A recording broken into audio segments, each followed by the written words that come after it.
Hello, everyone, and welcome to the Fundamentalists podcast. My name is Elliott Morgan, and I'm here once again with my good friend, Dr. Peter Rollins. We're here today to tell you all about the concept of the superfan, or what might otherwise be known as the parasocial relationship, a concept which originated in the 50s, I believe as a result of a sociologist and someone involved in marketing, but more on that later. Pete has all sorts of philosophical ideas about superfans. I personally consider myself a superfan of quite a few people. One of them recently passed away. He was a star of a sitcom that I really liked called Friends. He did a lot of sarcastic things, and you can probably understand that a large portion of my personality was formed by, of course, Matthew Perry. However, who also takes the headlines these days is Dr. Taylor Swift. She is a master and a scholar of business, a recent billionaire. She is able to boost sales of football jerseys, even perhaps YouTube podcast videos like this one. And Nice, the one nice. that I'm also, so it's all tied together. I see what you did there. Yes. Yeah, and if there's one market that we need that I think would bet that really is ours, it's the Swiftie market. But Taylor Swift released a movie, it directly to theaters, went around the system, it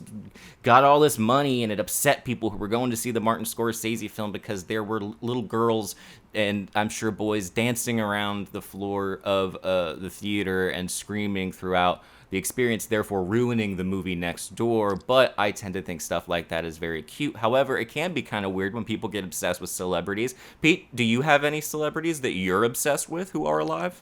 Well, I will tell you this. I listened for the first time ever to Taylor Swift about 2 weeks ago. I listened to What? the album Midnight. Is it Midnight? Okay. Yeah. Midnight. And Yeah. it was Midnight's, Midnight's very good. So She's great. I might be a Swiftie now. I mean, I've heard a couple of her songs probably in the radio or something, but I've never listened to her.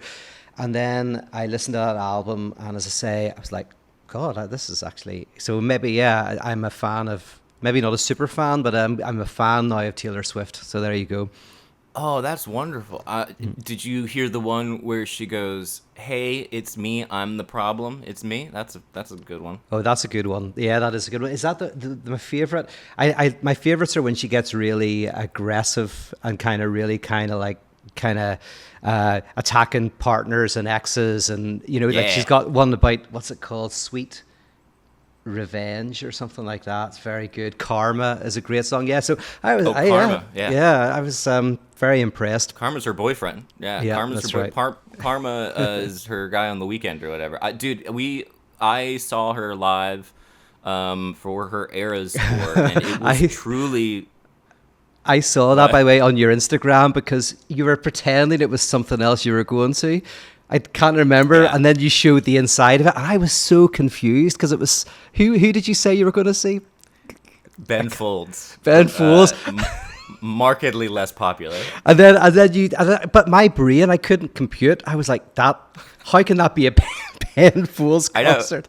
That really got people. I got a lot of responses on that. I was like, oh, because the plan too was I had tickets to see a Ben Folds concert the next week, and so I was gonna the next week go. I was gonna say I'm going to a Taylor Swift concert. I'm so excited, and then it was gonna be Ben Folds, and it was a long play, but then we couldn't go to the concert because it was right when the treatments were popping off. But that's the kind of mastermind.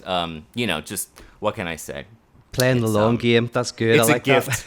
So what you were mentioning when we tried recording this several times, but due to technical difficulties weren't able to. You have a philosopher to talk about this. Yeah, so I was going to throw in something, but I'm also interested in what you think about this idea of the parasocial relationship. So this might connect or it might not, but I was thinking of who is the original celebrity, and the original celebrity is God, really. And Feuerbach. I was going to say Elvis. Elvis, yes. Well, same difference. And Yep. It was Feuerbach who most clearly stated a mechanism that's really interesting. So I really like Feuerbach. I'm got a different position, but the basic thing that Feuerbach says has become so second nature now, that I think all of us to some extent agree with this, right? But for Feuerbach, it's about projection. That for him, the human species has all this potential, and the human species can't know that potential. We've got all this creative potential. We can create technologies. We can bring resources to everybody. Like there's these potentials we have, intellectual potentials to understand the universe, etc., etc. And Feuerbach says the first thing we have to do is we project out that essence, that potential onto something else. And when we do that, we're able to actually see ourselves, but we initially always see ourselves as another, through another, and that is God for Feuerbach, right? So God is a projection of humanity's potential, and as theology develops, it gets more and more sophisticated, and it really helps to see actually something about the human potential. And then for Feuerbach, he says the next stage is a type of introjection where we then have to take back that essence and understand that that is what we as a species can achieve. So that, of course, then, it develops into Marx, who does something different. He, by the way, says God is not the projection of the human essence, but God is the projection of human ideals, human ideology. So if you want to know what your society values, look at their gods, which actually is important when it comes to our secular gods, our celebrities. But you basically... Is he the one that said, look at the horizon? Like, look, if you want to know what a city worships, look at their horizon, and the buildings that they have on their horizon are what they worship. And so for us, we have like skyscrapers and banks and, all capital symbols of capitalism and money and wealth. I don't know that quote, but that I think fits neatly if you want to do a little bit of research, because that's kind of it. Is you kind of see yourself through the mirror of society, or at least you see your values through the mirror of society. In fact, that's what cultural critique is in philosophy. Is with the Frankfurt School is largely the idea that if you want to critique society, look at the products it creates, look at the movies, look at the books, look at the art, both the high art and the low art, and it tells you something. It's kind of a lens through which you can kind of reify and understand the values of society. Nice. And then I'll just very quickly say how that then is also connected with the individual, this notion that actually every infant, in order to come to know itself, at first has to see itself through another, through a mirror. And this is very important. I'm sure we'll talk about the mirror phase throughout this podcast, but this notion that an infant, it's almost like an infant is a Cartesian subject. And by that I mean an infant experiences themselves as a dualism, mind and matter. They've got a mind, but their body doesn't really do what their mind wants. It's like a bad VR game where you're trying to do things and it's not really working. So an infant experiences themselves as a type of Cartesian subject without the pineal gland. They're not linked together. And nice. What happens often is, what the infant then sees someone externally who seems to connect mind and matter, who seems to have mental abilities and be able to control their bodies and be able to do things. And often it's the mirror of, say, their siblings. Oh, your brother or your sister or something like that. And your mother, say, for example, says, oh, you're just like your brother. So they mirror back. You're seeing that your brother seems to be in control of themselves where you're just, you're not able to be in control. And you link that back to yourself. And, that helps build your ego ideal. I think I'm saying all of that because I think in super fandom, there's something about projecting a dimension of some sort of perfection onto another that is a reflection of our own ideals in a kind of alienated way. So there's a bit of philosophy to start us off. Wow, look at that. I mean, it's like a podcast and we're doing podcast stuff. It's like we're talking about stuff and you're talking, I'm talking, you're talking, dude. Yeah. I just felt also I had to stop because I go like, we can't do too much philosophy, otherwise people will shut off. Yeah, we were getting close to the line there. I think we really were. Did you like on Saturday when I texted you the image of scientists saying that roosters can see their own reflections, and I said cock Lacan? Yes, I like that very much. Okay, thank you. The mirror phase, a little mirror phase Yeah. joke. Yeah, I was thinking about the in parasocial stuff and the super fandom stuff, and it definitely all seems like projection. I was thinking about it in terms of the more like Winnicott and Kohut kind of deal, and then the transference of all, it's like the self-object needs that you project on. You go, oh, I'm missing something in the psyche, and I'm going to project it onto this. I'm going to see it in this person, and they're going to carry it for me, and then eventually I'm going to have to take that projection back, and I'm going to have to be whole. And it's like a in between time. And I think it makes sense because you're seeing it happens with a particular age demographic, it seems like. I mean, I don't know many people who are my age who are super fans of anything. And it's like, it seems a very natural, normal thing to be like, I am obsessed with this person, and then, returning somewhat to normal. I mean, I still kind of do that. I think we all do. But it seems Yeah. like I think the whole parasocial relationship thing is thrown around so much, and people are constantly acting like it's this big, bad thing. And I think it's a little overblown. I also don't really know that it's a real idea. That was what I was like, because I was looking into this whole thing.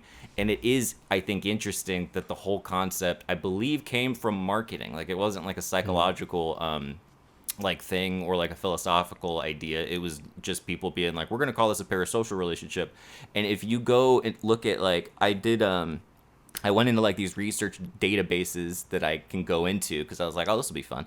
And I searched for parasocial relationship, and all of the research on it was, again, all tied to advertising and being like, Yeah. these are people who you can just sell a lot of products to because they have placed such an immense amount of trust in the people that they have a parasocial relationship with that you can basically, they'll buy anything from. They trust the influencer more than they trust the celebrity.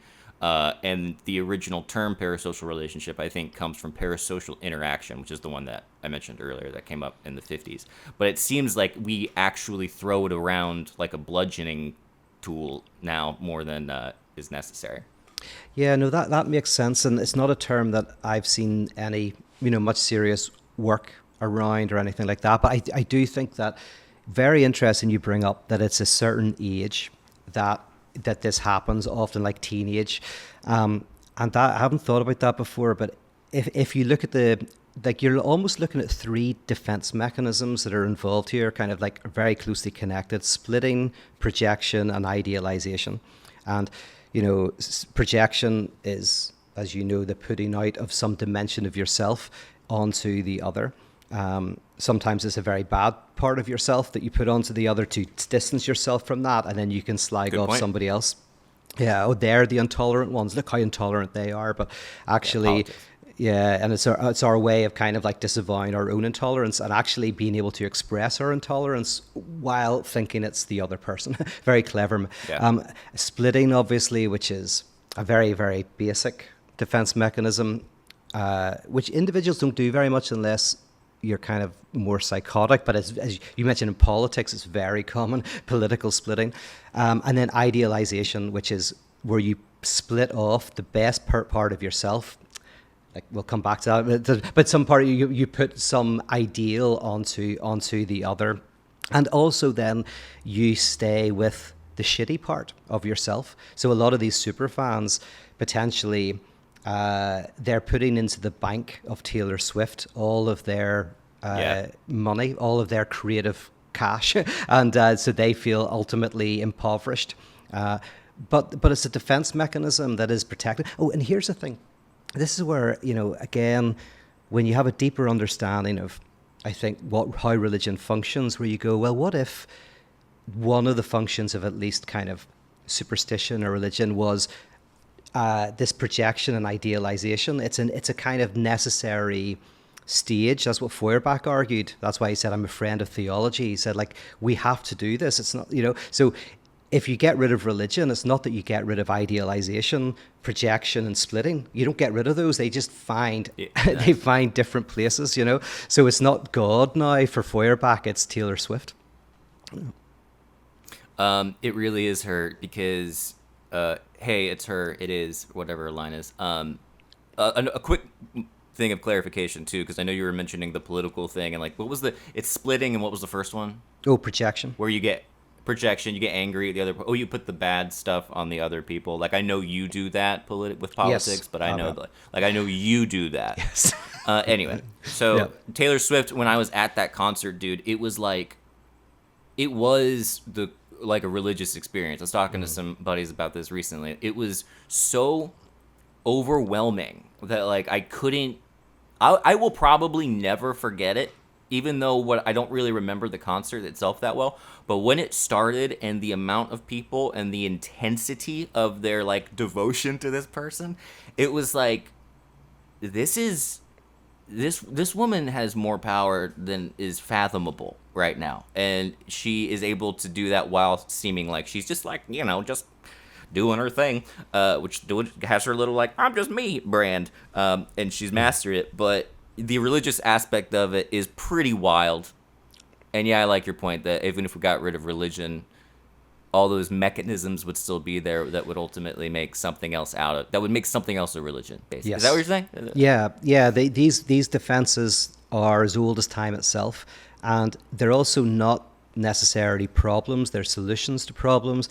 The issue is whenever they become so reified and so strong that, because the idea partly is with transitional objects is that, say, a child is experiencing the world and it's terrifying, absolutely terrifying. This massive world, it's a dangerous world. They can't really protect themselves. They're fully reliant on their parents for everything, which is very different from basically almost every other animal on the planet, right? That almost from birth can walk and can feed itself, and there's no infant could do that. So we have this massive stage of complete dependence on some other. What was I saying? It's good. It's good stuff. Good stuff. Oh yeah. So I'll keep trucking. I'll find the right point again. Oh yeah. So I can jump in. Oh yeah. Are you about to get arrested? Oh, can you hear the police? Oh yeah. There's a lot of sirens going past. Yeah. It's because of the we walk. Right? Isn't that why our babies are so dumb? It's because the walking and the uprightness of the causes the pregnancy to occur, or the birth to occur sooner than it does in the rest of the animal kingdom, where so because it happens sooner, it's actually happening too early. Humans have their babies too early. Yeah, we're prenatal or basically preborn. No, I've also heard theories about the size of our brains and all of that, but we definitely have a long stage where we're completely dependent. Oh yes, so I guess what I was trying to connect that to was, I really have lost my way. Can you remember what I was talking about? Oh, I never can.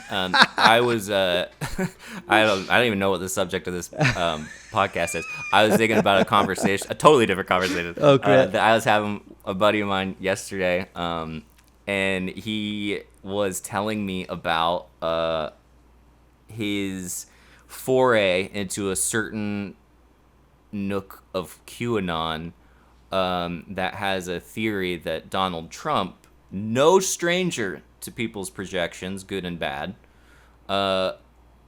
is a time traveler. Okay. And I was like, time traveling, like, I was like, what? How? What's the time travel thing? And he was like, he explained that there is a book from like the 1850s called or the 1890s that's called The Adventures of Baron Trump. And in The Adventures of Baron Trump, he goes into the future and there is a third world war. And then in the second one, he is known as the last president of the United States. And I was like, sold. I was like, I believe you. I was like that. And I was like, is it actual time travel or is it like he's reincarnated or something? Like he's born in this time. And he was like, no, straight up, there's a time machine. And I was like, awesome. I was like, I got no notes. And so I wanted to share that with you because I thought you would think it was... That's good. Compelling. I like that. That's very compelling. I'm kind of wondering whether, I was just thinking when you were saying, like you could almost say there's a neurotic way of believing that, a perverse way of believing that, and a psychotic way of believing that. So if you're neurotic, you might take a conspiracy theory like that and you believe it, but deep down you know it's bullshit. But kind of you have doubts, you're not sure, you're questioning, right? And your confidence is really reaction formation. That's the opposite. If you're a perverse subject, and I'm not saying that this is how you believe, you know, Sure. but No. is disavowal, Never have. where you can fully believe it while at the same time going, I know it's not true. Right, so that's the perverse kind of belief, is you can fully believe it at the same time as going, I know it's not true, nevertheless I believe it is. And then the psychotic form of believing it is you literally absolutely believe it and you cannot not believe it. And so which one are you? I like all of them. Yes. I'm probably the middle one. I like to be mildly perverse in my because I was doing this with I was talking to a buddy going to doing stand up, like doing a couple open mics again, and I was working on bits, but one of them was about how just like incredibly I'm like giving up the idea of not being gullible. Like I think I want to be as gullible as possible and embrace the idea of like believing in goblins, for example.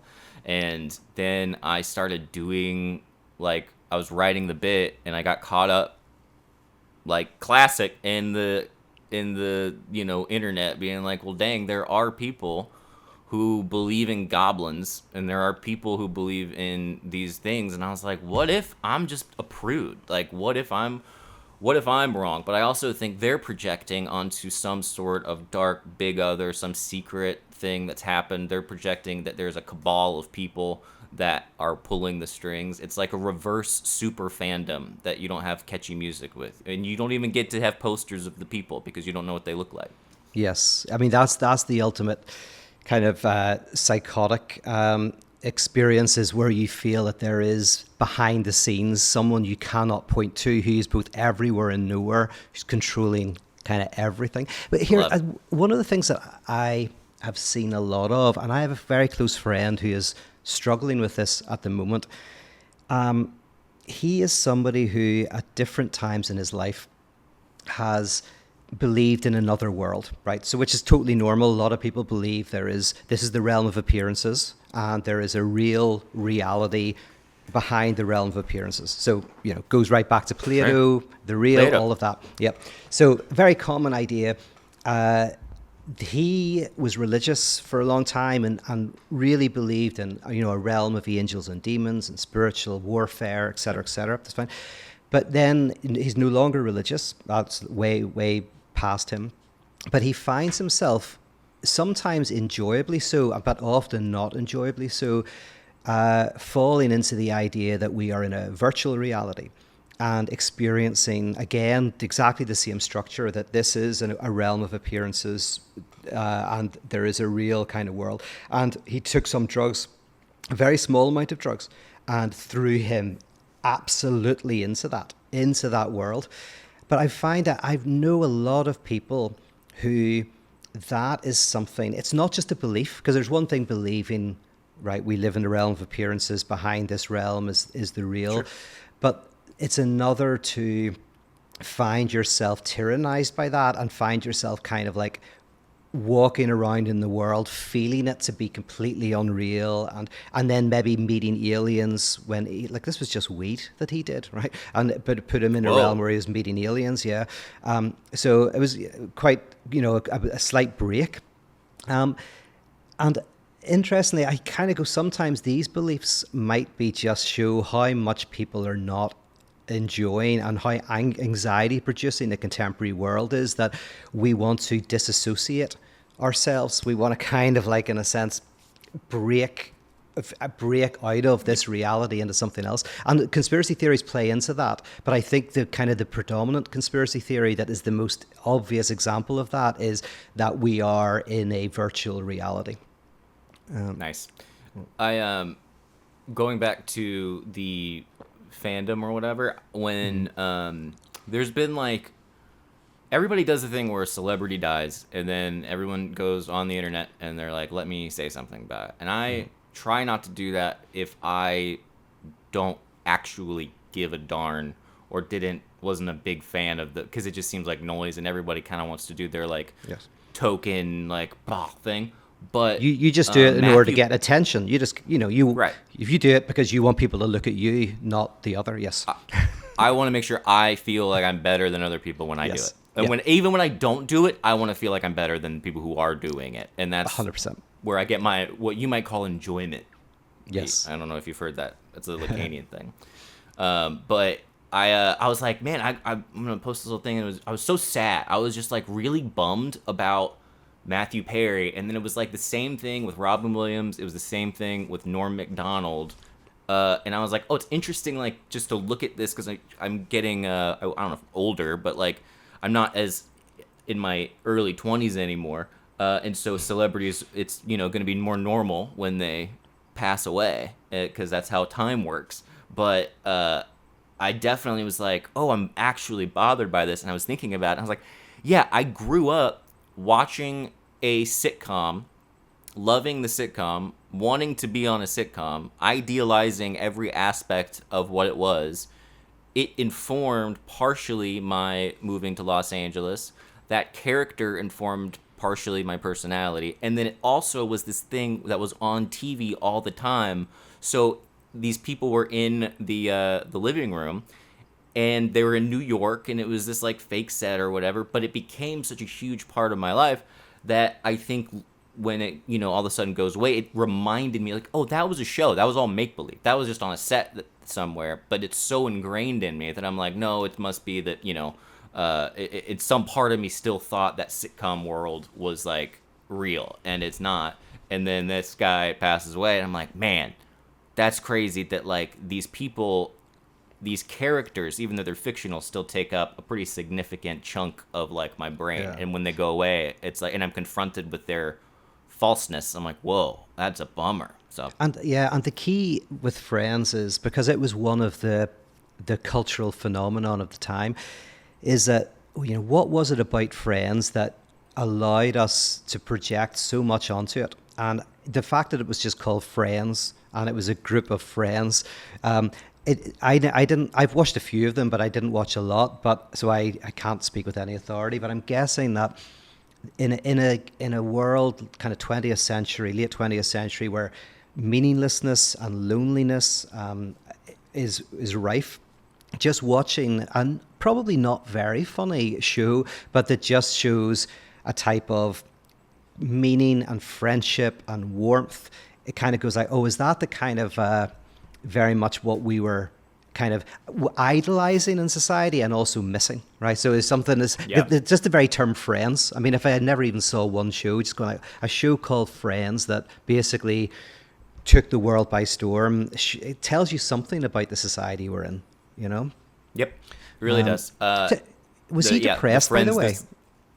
Yeah, I think he he had a substance abuse problem for many years. I think it was like started with pills, and then he got sober, and then he struggled with his sobriety a lot. He started like a sober center for people because he was really passionate about that, I guess. And then I guess though he didn't die as a result of any kind of, to my knowledge, he just died in a freak accident kind of way. Yeah, so it wasn't suicide. In a hot tub, Pete. Oh, No, that's the way you want to go. That is the way that you want to go. I know.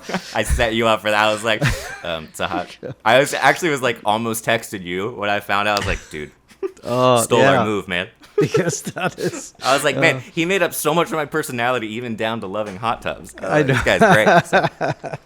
Oh man. Yeah, I think the last one like post he made was him hanging out in a hot tub, and it reminded me of like me and you in a hot tub in North Hollywood, being like, "This is great," splashing around. But I know, every 6 months, I get at least one photo on my iPhone of you in a hot tub from when we lived together, smiling with a drink in your hand. Yep, dirty Band-Aids floating all around the water. But Oh god, yeah, that was a rough spot. It was kind of what would you call it? Like dirty chic, poor rich. It was like a really shitty place. Nice. It was pretending that it wasn't. Yeah. Yeah, it was the kind of place that's really nice when you take a tour of it, and then you kind of look real close. You're like, I don't know, but still miss it. It was very fun. Oh yeah, very fun. It was no Central Perk where Friends took place. But anyway, back to parasocial relationships. So this idea of the people being in your living room growing up, I feel like is very similar, or a big part of it. And it is the original like where these guys came up with the idea of the social or parasocial relationship, or the parasocial interaction, as it was called, because it was right when TV like blew up, and so it was like in the 50s when these people were going, wait, people are in their homes and they think they have a relationship with this person who doesn't return anything. But then isn't that kind of all relationships to a degree? Is there any relationship that is a 50-50 all the time like thing? It seems like every relationship, to a certain extent, at certain moments, you're gonna give a little more, they're gonna give a little more. Why we gotta demonize it so much? Why don't you just go like you're a pop star? Yeah. Yeah. I mean, some people spend their lives giving a lot more, and some people spend their lives taking a lot more.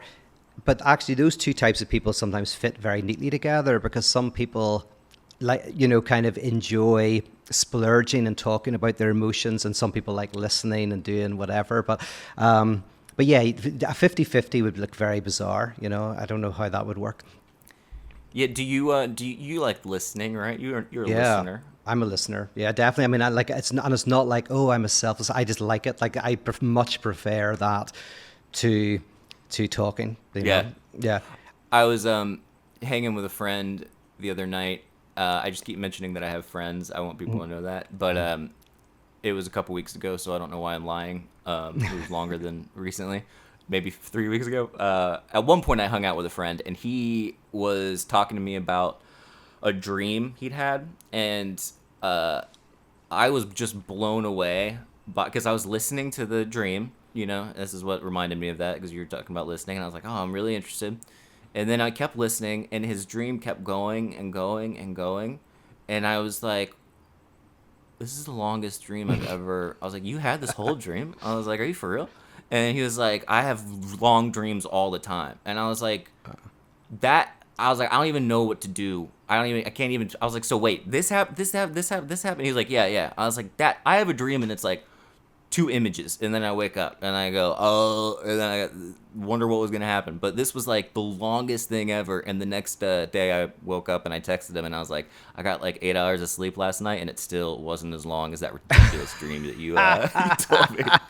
It didn't give him any comfort. But anyway, that was my tangent on that. What else can we talk about on this? I don't want to stay too narrowly on this if it's not, if there's not more to mine. Well, no, I have a few more thoughts. You actually mentioned the guy Kohut, the object relations psychoanalyst, and there's another guy. He's very famous in object relations called Fairbairn. Fairbairn. Yeah, now I think, and here's why I'm not an object relations person. So I'll say why I'm critical of it, but then I think this will connect into my thoughts on Superfans. I know, who would have thought? Yes. But those guys, their big thing is that everything kind of comes out of like almost separation anxiety. Well, with Fairbairn, there's this, it's almost a very confessionally religious position. It's almost like the child is a unary whole. Everything's kind of like pretty cool. And then there's a fall into language and into anxiety and separation, and everything kind of comes from that. And he actually says it's almost like if there wasn't a failure, we would stay in a state of wholeness. Now, he does say there's a necessary failure. Like your parents can never, there'll always be a problem, there'll always be something. But it has this idea that there is a pre-fragmented position. Obviously, in kind of the Lacanian thing, it's the fall into language. There is no kind of unary wholeness. There's kind of like fragmentation is part of what it means to be human. So that's my main disagreement with object relations. But in relation I don't understand the difference, though. Well, the difference is... Oh, go ahead.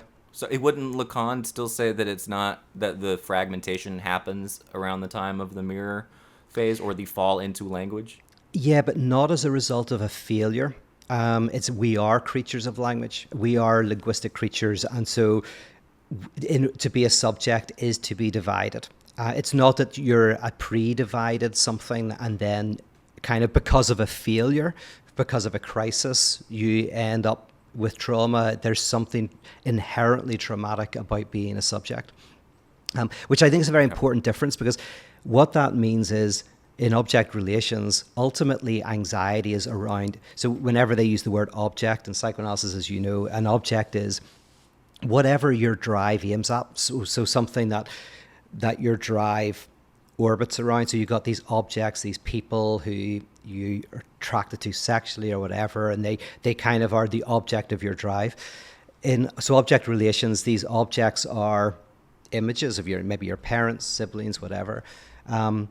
In kind of Lacanian psychoanalysis, the ultimate object is what he calls object A, which is not an object. It's the ultimate object of the drive is a lack. There's something missing, and that's what kind of gets everything moving. So you almost have an object relations, like if you can make your relationships good enough, if you can kind of overcome your bad relations in the past, you can kind of come to this, not wholeness again, but you can kind of overcome to a certain extent this dividedness, whereas in kind of the Freudian Lacanian sense, there's no overcoming it.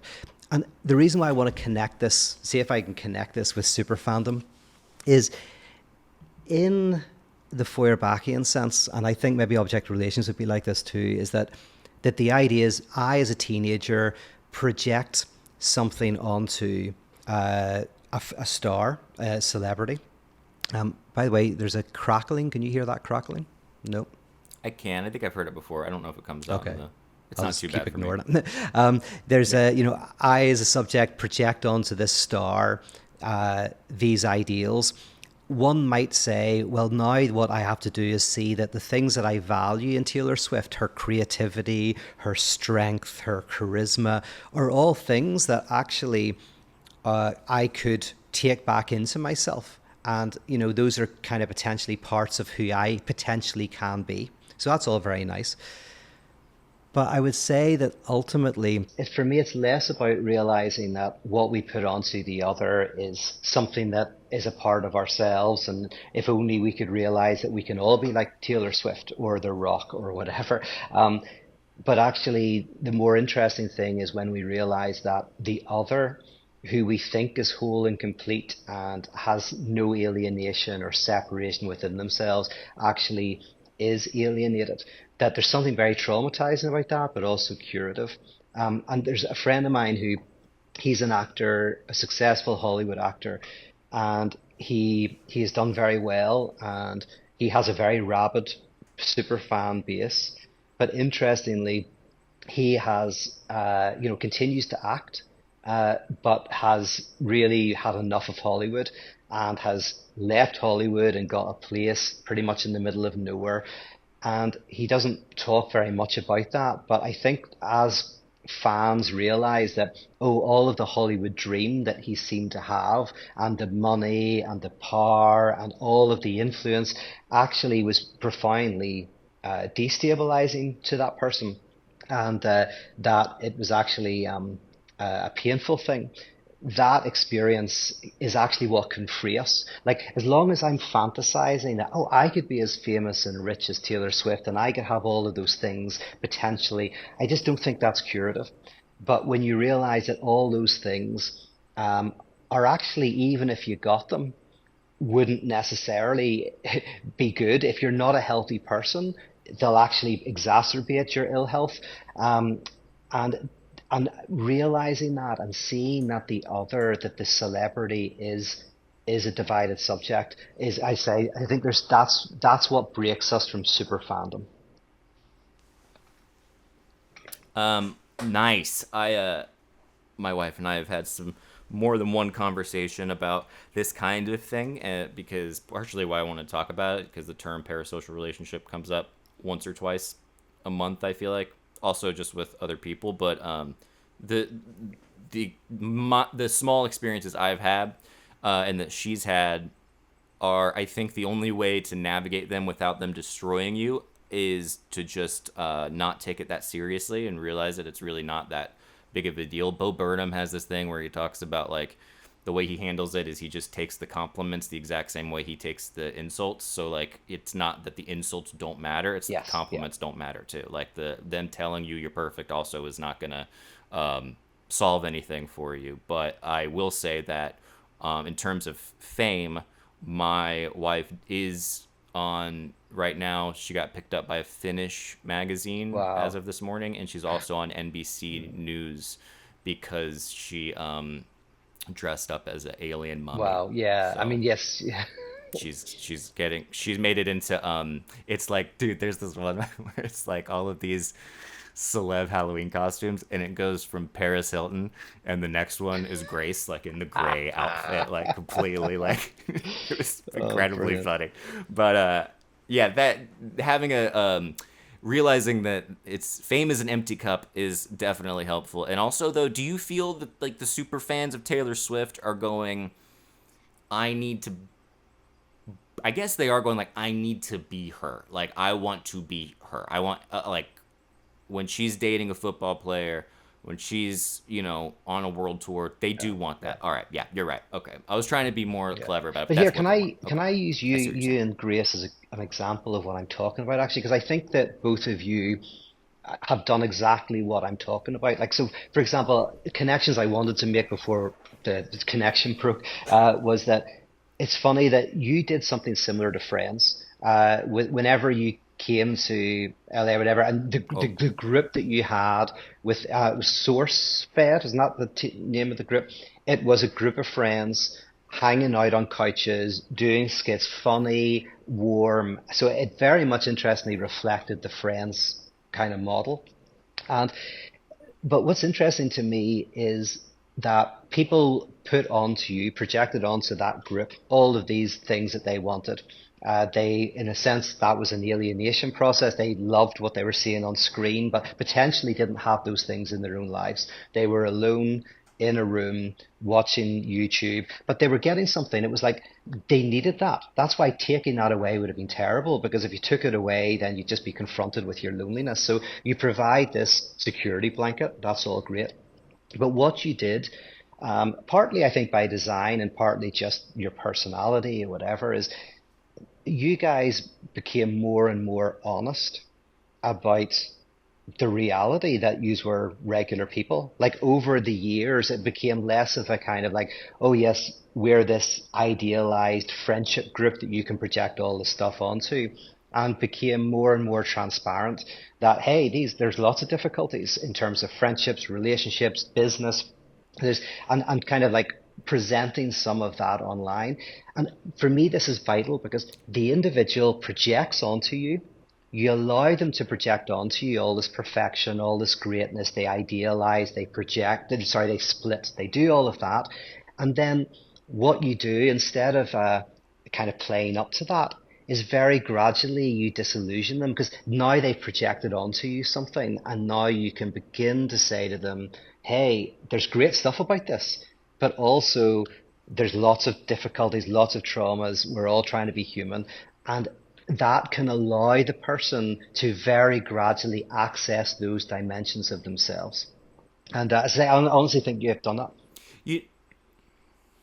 Oh, thanks, man. I think that's a good. I'm happy to hear that because I was thinking about that. Yeah, with especially with the Valley folk and our little breakup that happened, the in the aftermath because we did. I don't think we did a great job of slowly decoupling that, or breaking down that image. We did it very abruptly and probably very rudely, and better choices could have been made. But afterward, there were like people who wrote handwritten letters apologizing, like pages of them, Mhm. for projecting, for being, for like our own audience being like, no, I understand now that I got really angry at you guys and that I was projecting.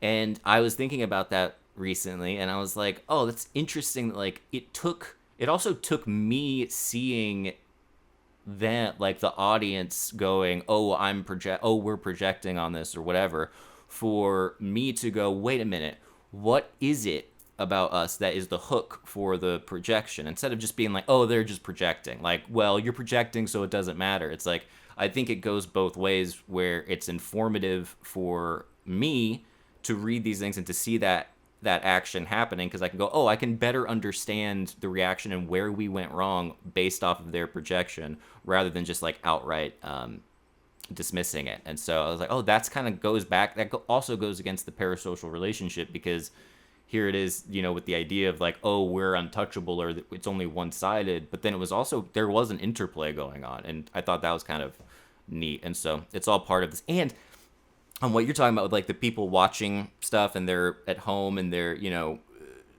projecting and it's kind of like Friends, we're experiencing it now like 100% on the reverse angle because Grace with the chemo is like sick and so she's watching YouTube again. And like we're both rediscovering some YouTubers that we now watch together like as soon as they have a new video, and it's like become this really strange flip where it's like, man, I bet we would all be friends. We would have fun hanging out with them. They seem great. And it's like very wholesome and nice, but I'm like, oh, it's happening. This is still like, you Yes, can't avoid yes, this. I It's know. great. God. Yeah, well, here, let me give an example then of how maybe this could work at its best. Is that say I'm the lonely individual watching you on SourceFed or on Valley Cast Valley Folk, um, and I'm like going, oh, I feel lonely.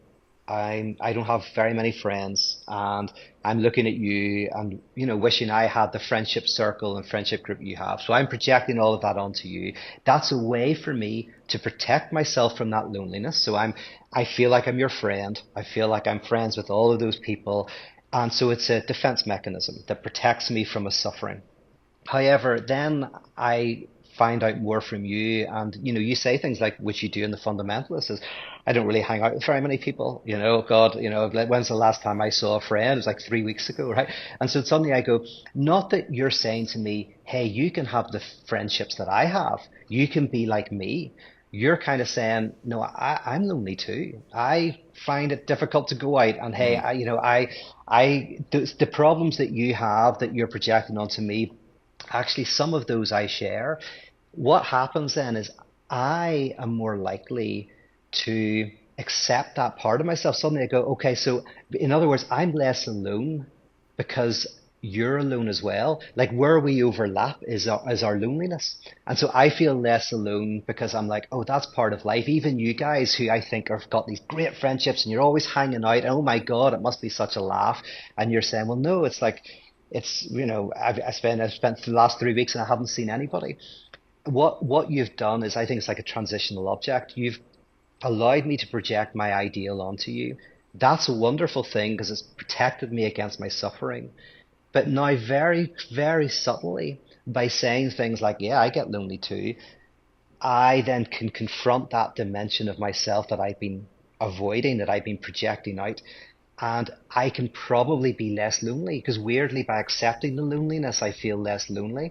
And then also that might make it easier for me to go out and do something.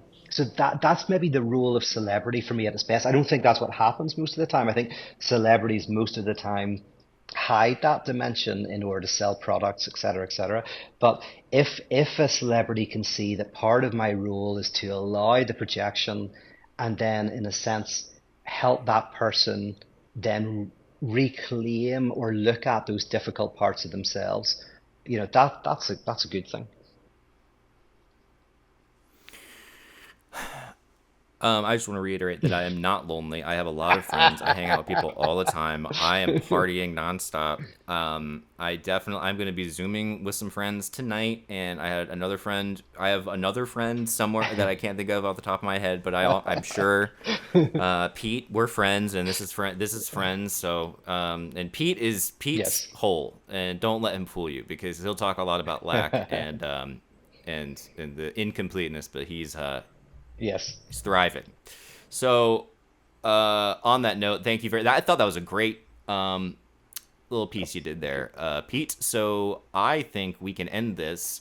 How do you I feel feel? good. That can be my little takeaway. Do you have a takeaway on this? And also, I'm interested in a takeaway partly because you have more than me experienced the other side. As most people have never experienced what it's like to be the person that people project onto. But you have at various points in your life and continue to have that. And Grace has that. So uh, Oh yeah. It's a wild thing. I think it's really wonderful. One of the things that I was talking about in therapy was the presence of people on the internet during difficult times is really nice. Like, and especially when it's not defining your life, but when it's just people supporting everything that Grace and by proxy I'm going through. It's really like a beautiful thing, and it is kind of like, oh man, this. It's so easy to take it for granted, but it is really good. And when people like, I think there's a lot of growing up together that can happen between the person who's doing the projecting and the person who's getting projected on. Like, I don't feel like I'm the same person that I was when I was 20. It freaks me out when these creators act like they're still like the same exact age or the same exact person as they were 50. And I'm like, I think that's what you're talking about, where at some point you got to go like, no, like you got to like, let's, I'm Yeah. a human or whatever, a lacking Yes. subject, as you might say. But I don't know if I have anything profound, except to say that I think that that parasocial relationships are probably more of a, um, they're not as bad as in Ah, one yeah. sided as Yeah. people think. I guess would be Yeah. the only. I mean, yeah, I think that That's all. like if a parasocial relationship is anything, it's a defense. Oh, we all have defenses, and as you know, what people often don't is that defenses are neither good nor bad in themselves. Like they're really our character. If you're funny, that's probably your way, and you wouldn't know this, but if you're funny, it's probably your way of like defending against suffering, like often making your suffering into something humorous is a defense, but it's not a bad defense. In fact, it's a great defense in many ways. It's a gift to people. So defenses aren't good or bad in themselves. Some are more primitive. Acting out is more primitive, where you in your actions uh, show your inner life. But anyway, but this idea of parasocial relationship could be seen as a form of defense. It's something we do potentially because we feel anxious in the world, we feel alienated, there's a lack of meaning, we're struggling with financial issues, we're struggling with how to deal with others. And the parasocial relationship isn't bad. Where it becomes a problem, like alcohol, alcohol is not a bad thing. A couple of drinks is fine, but is when it becomes the thing that we need and we rabidly hold on to it as a way of avoiding a confrontation with ourselves. And that's why I think responsible celebrities are celebrities who are able to take the projection and then see themselves in part of their role as very sensitively helping the individual confront the parts of themselves that they are projecting out onto the other. Just like a good musician, a good singer-songwriter can kind of help you look at your own suffering, can help you mourn, can help you work through a broken relationship. You go to Ben Folds, for example, because you want a good night out, you want to listen to a good musician, and while you're sitting there, he helps you reflect on the difficult parts of what it is to be human. You put it into symbolic language, and you feel better for it. So there you go. Ben Folds does it for me 100% of the time. That dude carried me through my divorce, basically, and I appreciate him very much for it. So that's another, the whole idea of music, of just being like, this is it. This is exactly what I'm going through. That I hope never goes away. I hope I'm 90 years old. I'm like, nah, this is awesome. This is really hitting the spot. They get me. They understand what I'm going through. But that's maybe slightly different. All right. Well, thanks everybody for listening to this. You can always head to patreon.com/thefundamentalists if you want. We're gonna do stuff there eventually. But right now, I'm just impressed with us being on a roll. So my lord. Please tell people about the podcast. We are wanting to eventually be able to do some ads to support it, and so tell your friends about it if you have any. Anything else, Pete? No, that's me. Lovely to see you. Great. I'll see you next week. Bye, everybody.